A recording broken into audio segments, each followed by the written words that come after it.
Welcome to the Salmon Runs YouTube. Enjoy the video. Open Maya, then choose Windows General Editor's File Path Editor to open the window.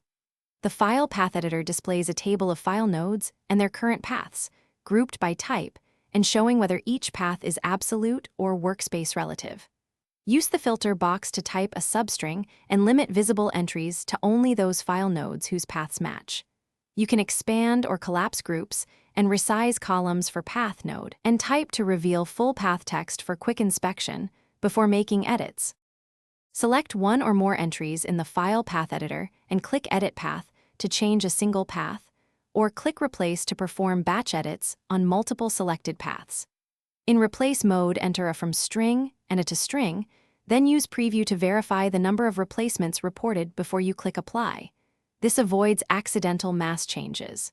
Toggle Make Relative to convert absolute paths into workspace relative paths based on the current project route, and use Make Absolute to reverse that change when you need stable full paths. Missing files are marked with a red icon in the File Path Editor. Select a missing entry and click Locate to navigate to the correct folder or file so Maya can update the path.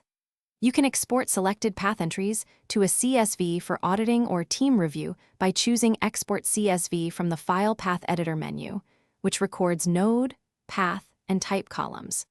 If many entries are broken, try Repair All to attempt automatic fixes, then save the scene to embed corrected paths into the Maya file for consistent loading. Thanks for watching. Consider subscribing if we helped you.